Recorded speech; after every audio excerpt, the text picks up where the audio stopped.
வணக்கம் ஃப்ரெண்ட்ஸ், இன்றைக்கி நம்ம பார்க்க போகிறது உருளைத்தாள் மசாலா. இது வந்து நம்ம சமையலோட சூப்பர் ஸ்டார் வெங்கடேஷ் பட்டோட அவரோட ரெசிபி. செஞ்சு பாருங்கள், ரொம்ப டேஸ்ட்டாக இருக்கும், சிம்பிளாக இருக்கும். வாங்க எப்படி செய்யணும்னு பார்க்கலாம். 2 மீடியம் சைஸ் உருளைக்கிழங்கு வேக வச்சுருக்கேன். அதுக்கேற்ற 5லேருந்து 7 பல் பூண்டு. இது கூட நான் வச்சுருக்கிற காஷ்மீர் மிளகாத்தூள். நம்ம வீட்டில் இருக்க மிளகாத்தூள் யூஸ் பண்ணக்கூடாது, வெறும் காஷ்மீர் மிளகாத்தூள் தான் இருக்கும். நீங்கள் கடையில் வைக்கிறது கூட வாங்கிக்கலாம். இது வந்து ஒரு 1.5 டேபிள் ஸ்பூன் இதோடு சேர்த்துட்டு நல்லா இடிச்சுக்கோங்க. மிக்சியில் போடக்கூடாது, நல்லா இடிக்க தான் செய்யணும். கொஞ்சம் மெதுவாகவே இடிங்க, மேலே பட போகுது.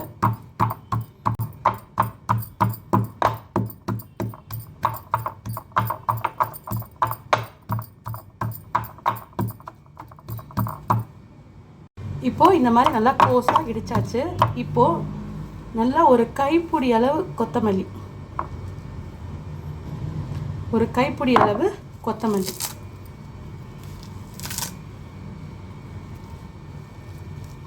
போட்டு இதையும் இப்போ இடிக்க போகிறோம்.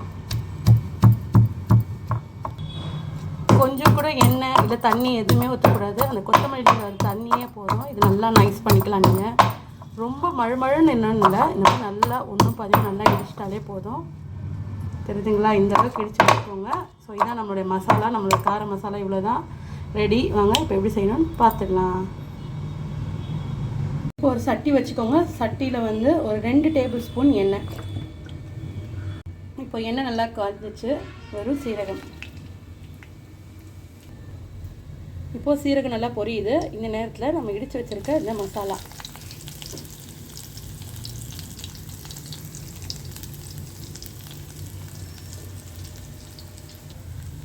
போட்டு நல்லா அந்த எண்ணெயில் இது பண்ணுங்கள்.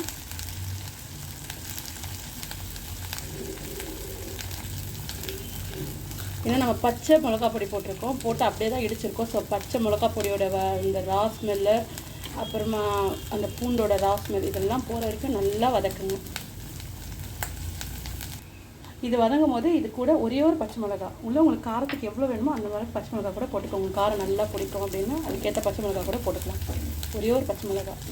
இது தவிர நம்ம வேறு எந்த காரமோ இல்லை ஸ்பைஸ் எதுவுமே சேர்க்க போகிறது கிடையாது. இப்போது இது ஓரளவுக்கு நல்லா லாஸ் ஸ்மெல் போயிடுச்சு 90%. இப்போது ஒரு 2 குட்டி தக்காளி, மீடியம் சைஸ் தக்காளி 2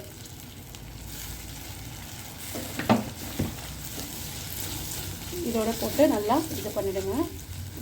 இது கூட தேவையான அளவு உப்பு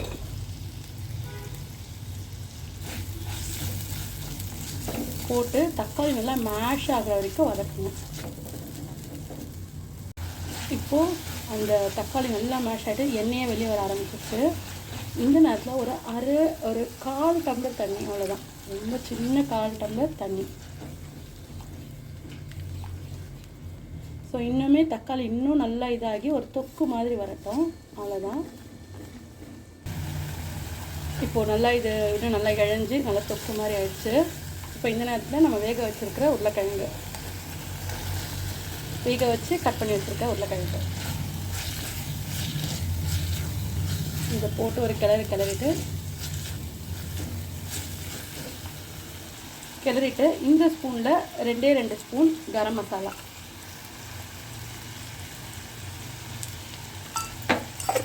போட்டுட்டு நல்லா பரட்டுங்க. அவ்வளோதான், ரெடி. இப்போது நம்ம இந்த டிஷ்ஷோட மெயின் ஹீரோ வந்து வெங்காயத்தாள்.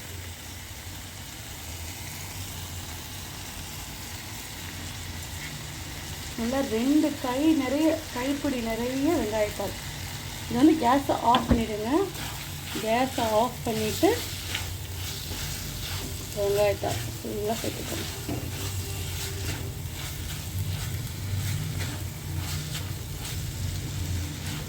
அவ்வளோதான், சூப்பரான வெங்காயத்தாள் இதோட உருளைக்கிழங்கு மசாலா.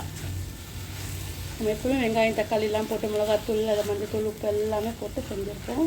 பட் நீங்கள் இந்த வெங்காயம் சேர்க்காமல் நான் இப்போ கேஸ் அணைச்சிட்டேன். ஸோ இது சட்டினால் இன்னமும் கொதிச்சுன்னு இருக்கு.